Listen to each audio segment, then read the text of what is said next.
बिस्मिल्लाहिर्रहमानिर्रहीम। आप हजरात के सामने नमाज के ताल्लुक से दो मसले रखे जा रहे हैं। एक तो ये कि मुफ्ती साहब पूछने वाले ने जो है पूछा है कि मुफ्ती साहब फजर की फ़र्ज नमाज के पढ़ने के फ़ौरन बाद फजर की सुन्नत पढ़ना कैसा है, क्या जायज़ है या नहीं, शरीयत का क्या हुक्म है। दूसरा मसला ये है कि निफास की मुद्दत क्या है और निफास 40 दिन से ज़्यादा अगर हो तो क्या वो निफास कहलाया जाएगा, और अगर 40 दिन से कम हो तो क्या वो भी निफास कहलाया जाएगा, और निफास वाली औरत पे नमाज कब फ़र्ज होती है। ये चंद मसाइल आप हजरात के सामने रखने हैं। सबसे पहले मैं आपको फ़जर की सुन्नतों के बारे में बता दूं।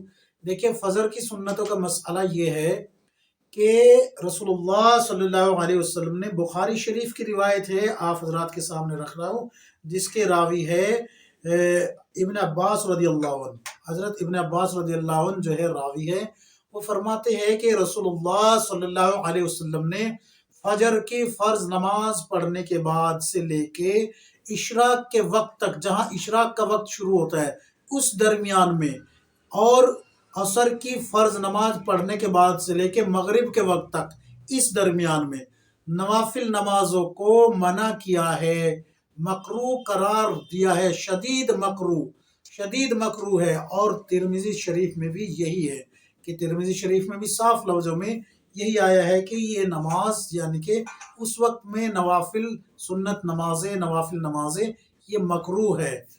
और ये याद रखिए कि इमाम मोहम्मद रहमतुल्लाह अलैह ने इशराक के वक्त में सुन्नतों की कज़ा करने को कहा है कि अगर कर ले तो बेहतर है, नहीं करे तो कोई मसला नहीं है। इमाम यूसुफ रहमतुल्लाह अलैह और शेखैन के नज़दीक फजर की सुन्नतों की कोई कज़ा नहीं है। ये मसला आपका हल हो गया। अब आते हैं कि निफास की मुद्दत क्या है। देखिए, निफास की मुद्दत यह है कि जिस दिन बच्चा पैदा हुआ उस ही दिन अगर औरत की ब्लीडिंग बंद हो जाती है तो फिर वो जो है उसके ऊपर गुस्ल करने के बाद नमाज शुरू करना ज़रूरी हो जाता है। फ़र्ज उस पर नमाज शुरू हो जाती है, यानी कि जो नमाजें अब होगी वो उस पर फ़र्ज शुरू हो जाएगी, वाजिब है। तो अगर वो साथ के साथ पाक हो जाती है, नमाज पढ़ना शुरू कर देती है, तो फिर कज़ा से बच जाएगी। लेकिन अगर आप ये समझे कि भाई 40 दिन तक ही जो है, चाहे ब्लीडिंग हो या ना हो, 40 दिन तक नमाज नहीं पढ़नी, तो ये जहालत है, शरीयत से इसका कोई ताल्लुक नहीं है। जिस दिन खून बंद होगा उस ही दिन आप जो है गुस्ल करके नमाज शुरू करेगी। अगर ऐसा नहीं करेगी और 40 दिन का इंतज़ार करेगी तो जिस दिन खून बंद हुआ था, जिस वक्त खून बंद हुआ था उस वक्त से लेके और 40 दिन के दरमियान में उस वक्त तक जहां आपके 40 दिन पूरे होते हैं, उस वक्त तक जितनी भी नमाजें हैं वो आपके ऊपर कज़ा वाजिब पड़ी हुई है, उनको लौटाना, उनकी कज़ा करना आपके ज़िम्मे रहेगा, ये याद रखें। अब अगर 40 दिन मुस्तकिल खून आता है और 41वां दिन हो जाता है, या वो वक्त जो है जहां पर जिस वक्त बच्चा पैदा हुआ था वहां आपके 40 दिन पूरे हो जाते हैं और 41वां दिन वहां से शुरू हो जाता है, ब्लीडिंग आती है, तो ये 40 दिन तो आपके निफास के शुमार किए जाएंगे और बाकी जो है आपका इस्तेहाजा यानी कि बीमारी शुमार की जाएगी। अब वो 40 दिन माइनस करके जितने दिन ब्लीडिंग होगी उस ब्लीडिंग को आप निफास नहीं कहेंगे, बल्कि ये एक बीमारी है।